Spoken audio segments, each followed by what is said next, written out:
फरवरी की विदाई और मार्च की शुरुआत ये बता रही है कि लोकसभा चुनाव का आरंभ हो चुका है। वैसे तो 29 फरवरी हर 4 साल बाद आती है, लेकिन इस बार की 29 फरवरी दुनिया की सबसे बड़ी पार्टी भाजपा के लिए किसी एक मिशन से कम नहीं थी। जब पूरा देश गहरी नींद में सो रहा था, उस वक्त देश के प्रधानमंत्री नरेंद्र मोदी और गृह मंत्री अमित शाह, जेपी नड्डा समेत तमाम बीजेपी नेताओं के साथ राजधानी दिल्ली में एक बड़ी बैठक कर रहे थे।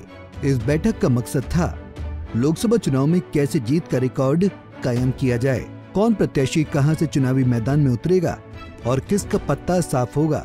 ऐसे तमाम विषयों पर बीजेपी दफ्तर में रणनीति बनाने पर चर्चा हो रही थी। दरअसल लोकसभा चुनाव 2024 को लेकर भाजपा ने अपनी तैयारियां तेज कर दी हैं। लोकसभा चुनाव को लेकर गुरुवार देर रात बीजेपी की केंद्रीय चुनाव समिति की अहम बैठक हुई। पीएम की मौजूदगी में ये बैठक रात 10:50 पर शुरू हुई और सुबह 3:15 तक चली। यानी जब पूरा देश सो रहा था, उस वक्त प्रधानमंत्री मोदी लोकसभा की तैयारियों को लेकर रणनीति बना रहे थे। करीब 4.25 घंटे तक चली इस बैठक में पहली सूची के हर एक उम्मीदवारों के चयन की प्रक्रिया को पूरा किया गया।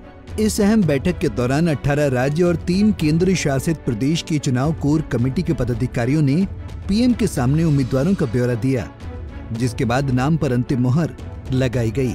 सबसे खास बात यह थी कि 18 राज्यों के 350 से भी ज्यादा सीटों पर चर्चा हुई।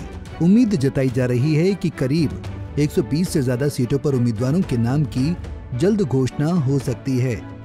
जानकारी के मुताबिक बैठक में उन प्रत्याशियों की सीटों को लेकर चर्चा हुई जिन पर भाजपा को 2019 के चुनाव में हार का सामना करना पड़ा था। पीएम मोदी के नेतृत्व वाली इस बैठक में पूरा फोकस उत्तर प्रदेश पर था, क्योंकि ऐसा माना जाता है कि देश की कुर्सी का रास्ता उत्तर प्रदेश से ही होकर जाता है।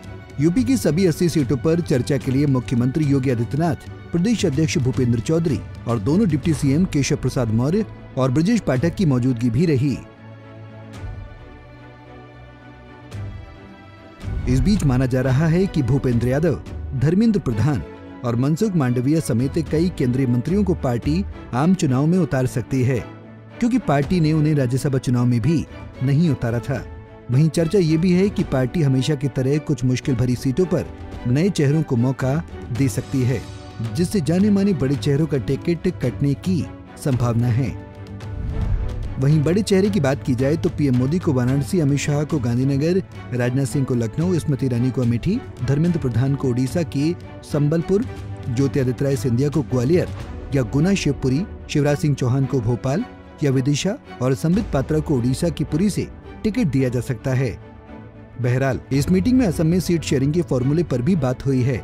असम में कुल 14 सीटें हैं। बीजेपी आम चुनाव में 3 सीटें सहयोगियों को देगी, 2 सीटें असम गण परिषद और 1 सीट एपीपीएल को मिलेगी। बाकी 11 सीटों पर बीजेपी के उम्मीदवार चुनाव लड़ेंगे। तो वहीं यूपी, पंजाब, आंध्र और तमिलनाडु, झारखंड, महाराष्ट्र समेत कई राज्यों को लेकर विस्तार से चर्चा हुई है। कयास लगाए जा रहे हैं कि आने वाली 8 से 10 मार्च तक बीजेपी लोकसभा चुनाव को लेकर उम्मीदवारों की पहली सूची जारी कर सकती है। Bureau report, Punjab Kesari TV. हमसे जुड़े रहने के लिए हमारे YouTube चैनल को सब्सक्राइब करें और नई वीडियो की नोटिफिकेशन के लिए बेल आइकॉन को दबाएं।